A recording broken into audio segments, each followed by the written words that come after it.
You know that feeling when you're sitting in a room full of people. Everyone is laughing. The conversation is flowing. And you're smiling. But inside, you're somewhere else entirely. You're thinking about something you read last week. Or a question you can't stop turning over. Or why the whole scene in front of you feels like you're watching it through glass. You smile anyway. You nod. You say the right things at the right time. But a part of you is always somewhere nobody else can see. If that hits you somewhere real. Stay with me. Because what I'm about to share with you isn't a personality quiz. It's not a flattering label designed to make you feel special for 5 minutes.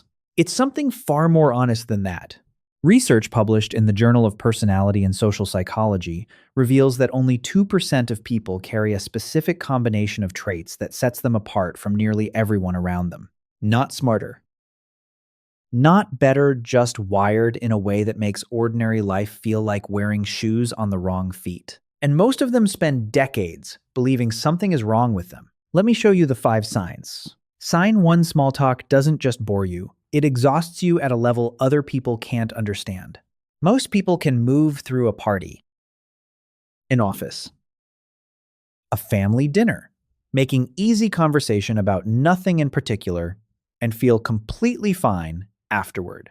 You can't. It's not that you're rude. It's not shyness. It's that your mind doesn't have a setting for surface level.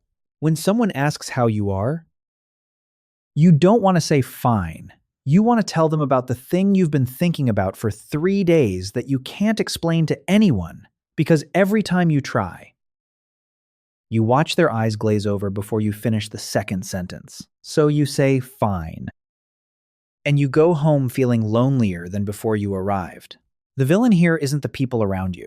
It's the story you've been told your entire life, that the way you need conversation to feel alive is too much. Too intense. Too exhausting for other people to handle. It isn't too much. It's just rare. The part nobody talks about your relationship with being alone. Here's the midpoint truth that people with this personality almost never say out loud. You don't just tolerate being alone, you need it the way other people need food. But here's where it gets complicated. Being alone and being lonely are not the same experience for you. You've been in a crowded room and felt completely invisible. You've been alone in a quiet place. Just you and your thoughts and maybe the sound of rain. And felt more connected to something real than you have in months of social interaction. That paradox confuses people around you. They see someone who is warm and deeply empathetic when present, and then disappears for days without explanation. They don't understand that you're not withdrawing from them, you're returning to yourself. Solitude isn't your punishment, it's your restoration. The problem is that a world built for extroverts taught you to feel guilty for needing it. And that guilt has cost you years. Sign 2. Your brain won't let you accept things at face value ever. You've replayed a 2-second conversation from 3 years ago, at least 40 times, and still can't decide if you said the wrong thing. You watched a film everyone else called entertaining and spent the drive home dissecting what the ending actually meant about the human condition. You heard a rule. A social norm. An assumption everyone treats as obvious. And your first instinct wasn't to follow it, it was to ask why. This isn't overthinking. This is pattern recognition, operating at a level most people's brains simply don't run at. Your mind doesn't accept the first answer, it searches for the 10th answer. The one no one else thought to look for. The cost of this is that your mind never truly rests. The gift is that you see possibilities where others see dead ends. Every major breakthrough in history came from someone whose brain refused to stop at the obvious answer. Your restlessness isn't a disorder, it's how progress actually gets made. Sign 3. Uncertainty doesn't break you. It's where you actually think clearly. Most people need to know the answer before they can move. They need the path defined. The outcome guaranteed. The risk removed. You're different. You can sit with an open question for weeks, even months, turning it over from different angles without needing to force a conclusion before you're ready.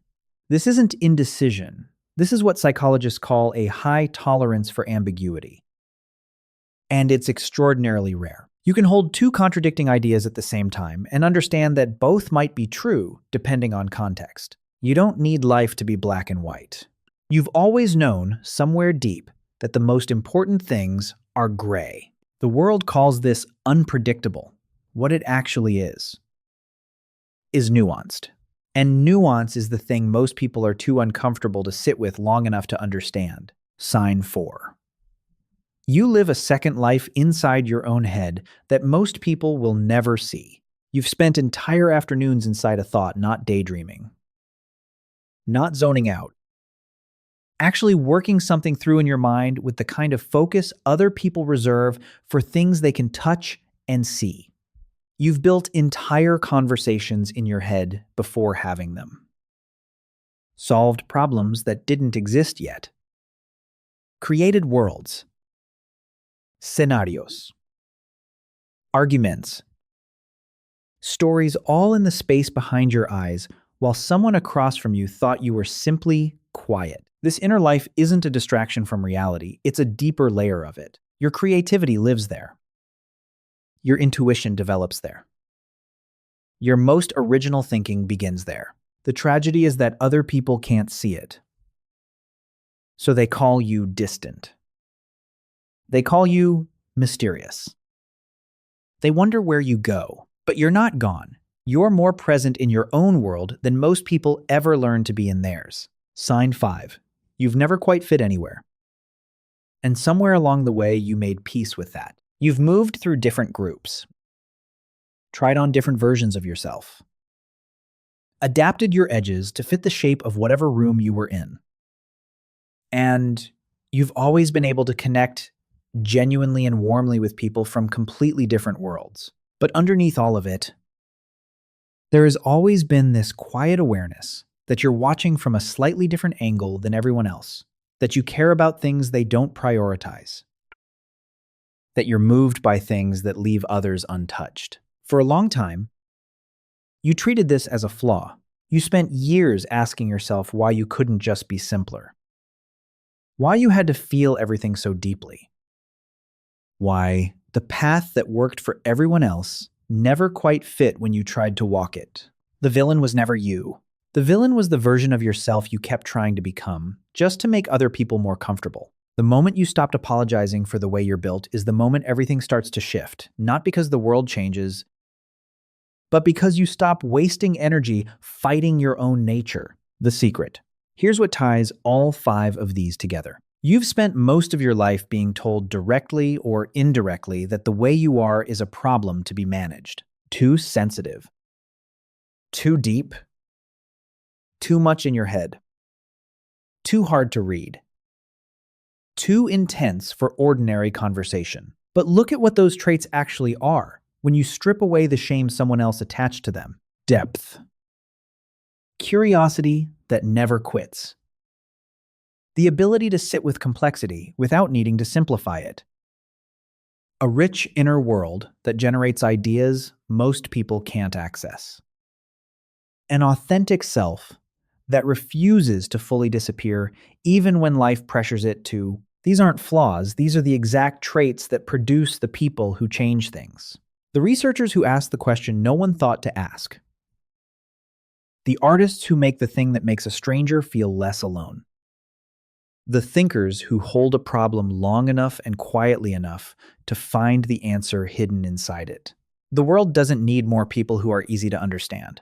It needs more people who are willing to be exactly what they are. You've always been one of those people. You just kept apologizing for it. Stop. If you recognized yourself in these 5 signs, you're not broken. You never were. The question was never whether you have this rare personality. The question is what happens when you finally stop treating it like something that needs to be fixed. Drop a comment and tell me which of the 5 hit closest to home.